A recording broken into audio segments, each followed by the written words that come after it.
warahmatullahi wabarakatuh. Salam sejahtera untuk kita semua. Yang terhormat Ibu Wahyu Helmi Dimayanti Sukiswo SAMA selaku dosen pengampu pada mata kuliah Sistem Pengendalian Manajemen kelas J, dan teman-teman sekalian. Kami dari grup C akan memaparkan materi dari chapter 15 terkait judul Manajemen Control Related Ethical Issues. Sebelum memasuki pemaparan materi, izinkan kami untuk memperkenalkan diri terlebih dahulu, dimulai dari Nanda Fitra Ramadhani dengan NPM Mahir 061, kemudian Azhar Putri Nabila dengan NPM Mahir 075, kemudian Dimas Raffi Paramaputra dengan NPM Mahir 210, kemudian ada Ahmad Segizen dengan NPM Mahir 244, kemudian Amelia Berliana Dwi dengan NPM Mahir 324, dan yang terakhir ada Naura Abelia Diva Larasati dengan NPM Mahir 350. Baik, materi yang pertama yaitu analisis etika yang baik dan pentingnya analisis tersebut. Perilaku tidak etis merugikan individu, organisasi, pasar, dan masyarakat. Perilaku tersebut menciptakan kebutuhan akan undang-undang dan standar tambahan dari pemerintah dan lembaga regulatori serta aturan, tinjauan, atau pengawasan tambahan dalam organisasi. Kelalaian dalam etika seringkali menjadi pertanda awal dari masalah yang lebih serius, seperti penipuan. Salah satu contoh penyimpangan etika adalah pelaporan keuangan yang agresif yang oleh banyak orang ditafsirkan sebagai kurang etis tetapi mungkin tidak sepenuhnya ilegal, dan yang seringkali tampak seperti satu langkah yang akhirnya berujung pada aktivitas penipuan yang mahal. Yang selanjutnya yaitu model etika. Bagian berikut ini menjelaskan secara singkat 4 model etika yang umum, yaitu utilitarianisme, hak dan kewajiban, keadilan atau kewajaran, dan kebajikan. Yang pertama yaitu utilitarianisme, yaitu menilai tindakan berdasarkan konsekuensinya. Banyak digunakan dalam bisnis dan kebijakan publik. Model ini menganggap suatu tindakan benar secara moral jika memaksimalkan kebajikan total di dunia dengan menghasilkan manfaat yang lebih baik atau setara dibandingkan dengan pilihan lainnya. Yang kedua yaitu hak dan kewajiban. Model hak dan kewajiban menyatakan bahwa setiap individu memiliki hak moral seperti martabat, rasa hormat, kebebasan, serta hak kesejahteraan seperti pendidikan dan layanan kesehatan. Setiap hak menciptakan kewajiban bagi orang lain untuk memenuhinya atau tidak menghalanginya. Yang ketiga, keadilan atau kewajaran. Model keadilan atau kewajaran menyatakan bahwa orang harus diperlakukan sama kecuali jika mereka berbeda dalam hal-hal yang relevan. Memperlakukan orang secara adil memerlukan kalibrasi yang tepat untuk menentukan perbedaan yang relevan. Yang keempat yaitu keutamaan. Model moral berbasis kebajikan menekankan integritas, kesetiaan, dan keberanian. Integritas berarti bertindak benar tanpa kepentingan pribadi, sementara kesetiaan mencakup komitmen kepada orang, organisasi, atau tujuan. Menganalisis masalah etika. Jika etika suatu tindakan dipertanyakan, individu harus menyusun analisis situasional mereka dengan menggunakan model penalaran atau keputusan yang tepat. Terdapat berbagai model, tetapi sebagian besar melibatkan langkah-langkah berikut ini. Yang pertama yaitu perjelas faktanya. Fakta harus mengidentifikasi apa, siapa, di mana, kapan, dan bagaimana. Yang kedua yaitu tentukan isu etika, yaitu dengan apa yang menyebabkan munculnya isu etika tersebut. Yang ketiga yaitu tentukan alternatifnya. Buat daftar tindakan alternatif termasuk yang mewakili mengirimkan beberapa bentuk kompromi. Yang keempat yaitu bandingan nilai dan alternatif. Jika suatu tindakan begitu meyakinkan, maka analisisnya dapat disimpulkan. Yang kelima yaitu menilai konsekuensinya, mengidentifikasi konsekuensi positif dan negatif jangka pendek dan jangka panjang untuk alternatif-alternatif utama. Yang keenam yaitu buatlah keputusan. Membuat keputusan dengan menyeimbangkan konsekuensinya dengan menggunakan prinsip atau nilai etika utama. Materi selanjutnya yakni mengapa orang berperilaku tidak etis. Terdapat 4 alasan dasar mengapa orang berperilaku tidak etis. Yang pertama, pada dasarnya itu beberapa orang berperilaku tidak jujur. Yang kedua, pelepasan moral. banyak orang yang tidak memiliki dasar dalam etika. Yang ketiga, beberapa orang mengenali masalah etika yang mengembangkan rasionalisasi dengan membenarkan perilaku yang tidak etis. Yang keempat, yakni beberapa orang yang terlatih dalam etika dan yang tahu mereka melakukan sesuatu yang salah itu tidak dapat berhenti karena mereka tidak memiliki keberanian moral. Apa itu keberanian moral? Keberanian moral merupakan kekuatan untuk melakukan hal yang benar meskipun takut akan konsekuensinya. Baik, materi selanjutnya yaitu beberapa masalah etika terkait kontrol manajemen yang umum. Banyak isu etika muncul dalam konteks sistem pengendalian manajemen atau manajemen control system yang biasa disebut MCS. Sebagian pihak mempertanyakan etika dari konsep pengendali manajemen dan sistem kapitalis yang fokus pada keputusan berbasis ekonomi. Mereka mengkritik pengutamaan nilai laba di atas nilai-nilai kesejahteraan, seperti dalam restrukturisasi dan perampingan perusahaan yang dianggap tidak etis karena mengabaikan kesejahteraan karyawan dan masyarakat demi keuntungan. Namun, pihak lain melihat restrukturisasi sebagai respons penting terhadap perubahan lingkungan bisnis. Meskipun merugikan karyawan yang diberhentikan, restrukturisasi dianggap mendukung keberlanjutan bisnis, menjaga daya saing, dan menciptakan peluang kerja bagi karyawan yang tersisa. Konsep ini disebut penghancuran kreatif, di mana perubahan yang menyakitkan dipandang perlu untuk inovasi dan kemajuan. Meski demikian, perdebatan ini berada di luar cakupan pembahasan berikut. Fokusnya adalah 4 isu etika yang lebih spesifik dan umum dalam MCS, yaitu yang pertama, menciptakan kelonggaran anggaran, yang kedua, mengelola pendapatan, yang ketiga, menanggapi indikator kontrol yang cacat, dan yang keempat, menggunakan kontrol yang terlalu baik. Analisis terhadap isu-isu ini penting sebagai representasi untuk menangani masalah serupa yang mungkin muncul. Penciptaan kelonggaran dalam anggaran. Penciptaan kelonggaran anggaran terjadi ketika manajer mendistorsi informasi untuk menetapkan target yang lebih mudah dicapai. Seringkali demi keuntungan pribadi, seperti perlindungan dari risiko dan penghargaan berbasis kinerja. Praktik ini dianggap tidak etis karena melanggar prinsip kredibilitas dan dapat merugikan pemangku kepentingan lain, seperti perusahaan dan pemiliknya. Kelonggaran dapat menyebabkan pengurangan motivasi, pengeluaran yang tidak perlu, dan informasi yang kurang andal bagi pengambilan keputusan. Namun, ada argumen yang mendukung kelonggaran, seperti perlindungan dari risiko yang tidak terkendali, ketidakseimbangan kekuasaan, dan norma organisasi yang menganggapnya praktik wajar. Dalam beberapa kasus, atasan bahkan mendukung penciptaan kelonggaran karena mereka juga diuntungkan. Penilaian etis atas kelonggaran bergantung pada faktor-faktor seperti kualitas untuk kinerja, perlakuan terhadap target anggaran, niat manajer, tingkat kesadaran atasan, materialitas kelonggaran, dan standar etika yang berlaku. Selanjutnya, etika mengelola pendapatan. Manipulasi data seperti manajemen laba dilakukan untuk mengubah laporan keuangan tanpa memberikan keuntungan nyata bagi organisasi. Tujuannya bisa meningkatkan laba, menyembunyikan volatilitas, atau menurunkan laba untuk kepentingan tertentu. Tindakan ini dinilai tidak etis karena melibatkan penipuan, melanggar kewajiban akuntabilitas, dan memberikan penghargaan tidak adil berdasarkan kinerja kosmetik. Namun, beberapa manajer berargumen bahwa manipulasi ini melindungi mereka dari evaluasi kinerja yang tidak adil atau dampak jangka pendek yang tidak berarti.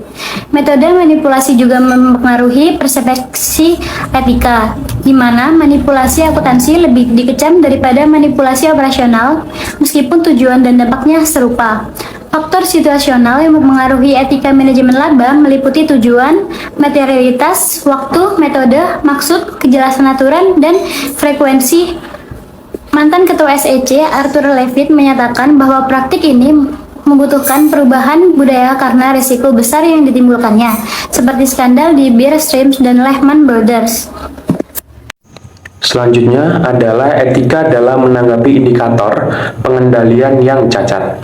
Target hasil dan tindakan memberikan sinyal kepada karyawan tentang apa yang dianggap penting oleh organisasi, baik itu laba, pertumbuhan, kualitas, atau kinerja lain yang diinginkan. Ketika target tidak didefinisikan dengan benar, hal itu sebenarnya dapat memotivasi perilaku karyawan yang tidak sesuai dengan kepentingan terbaik organisasi. Karyawan memperoleh penghargaan karena melakukan apa yang diminta untuk mereka lakukan, bukan apa yang mereka tahu harus mereka lakukan. Hal ini pastinya dapat berdampak pada organisasi. Selanjutnya adalah miopia atau fokus berlebih pada target jangka pendek. Hal ini sering mengorbankan nilai jangka panjang perusahaan. Contohnya, perusahaan yang mengurangi investasi pada perkembangan karyawan atau R&D demi meningkatkan laba sesaat dapat merugikan pemegang saham di masa depan. Meski sadar akan resiko ini, tekanan sering membuat manajer tetap memilih perilaku tersebut. Berikutnya adalah etika penggunaan indikator pengendalian yang terlalu baik.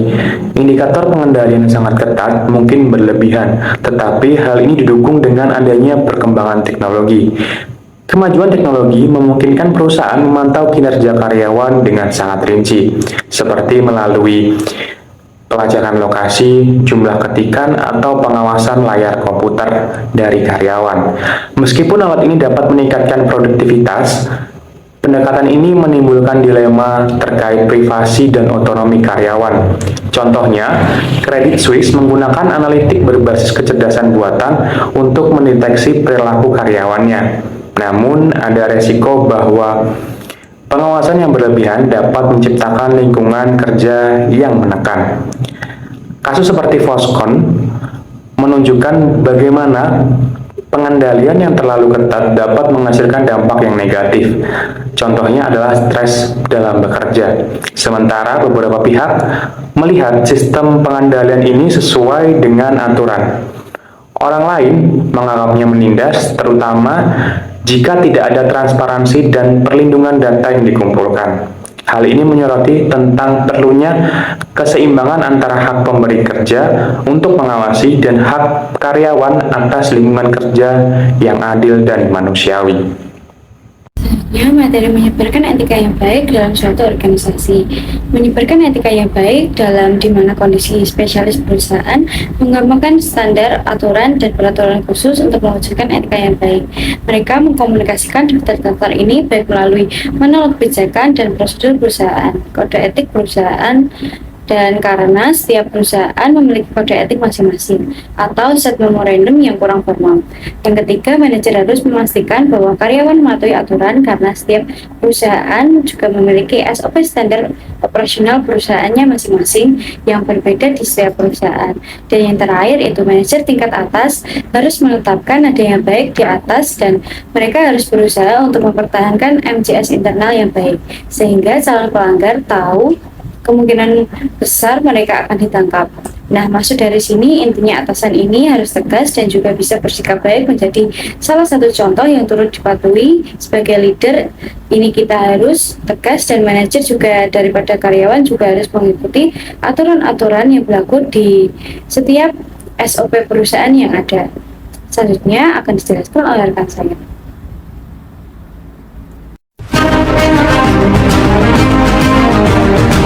Geger, Kementerian BUMN bongkar fakta bahwa emiten Waskita Karya hingga Wijaya Karya telah memanipulasi laporan keuangan selama bertahun-tahun. Wakil Menteri BUMN 2 Kartiko Wiryo Atmojo membeberkan pihaknya tengah menelusuri arus kas emiten berkode WSKT dan Wika yang dilaporkan tidak pernah mencatatkan kinerja positif. Tiko menilai adanya kemungkinan laporan tersebut membutuhkan pernyataan kembali karena kondisi yang tidak sesuai dengan fakta. Dirinya pun menyatakan tak menutup kemungkinan pihaknya akan mengajukan tuntutan ke ranah hukum pada manajemen lama jika terbukti ada penipuan atau fraud dalam laporan keuangan Waskita. Kementerian BUMN telah melaporkan perihal kasus ini pada Badan Pengawasan Keuangan dan Pembangunan atau BPKP.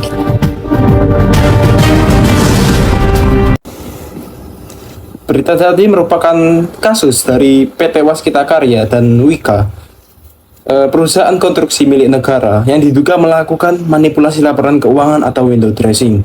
Perusahaan mencatatkan laba meski memiliki arus kas negatif dan menunda pembayaran kewajiban untuk mempercantik laporan keuangan.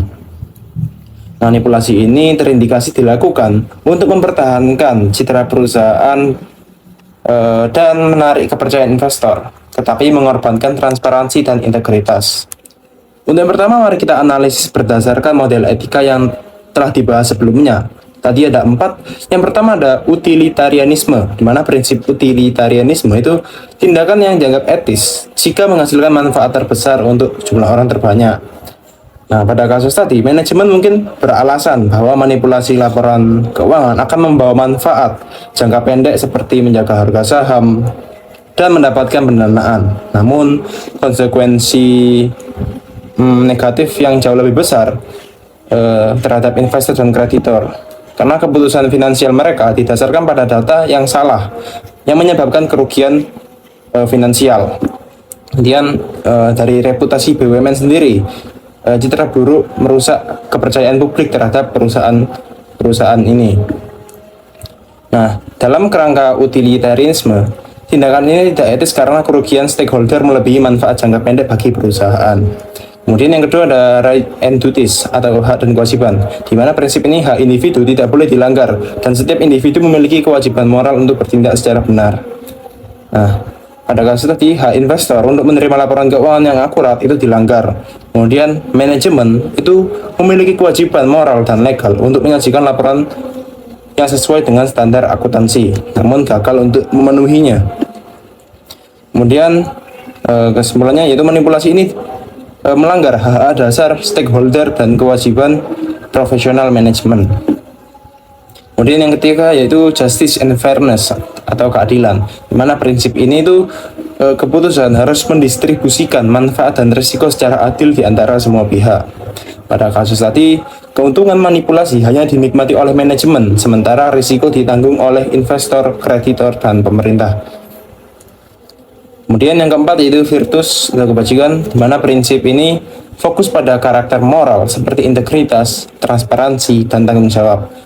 Nah, pada kasus tadi tindakan manipulasi itu bertentangan dengan prinsip kejujuran dan akuntabilitas yang seharusnya menjadi dasar dalam tata kelola perusahaan.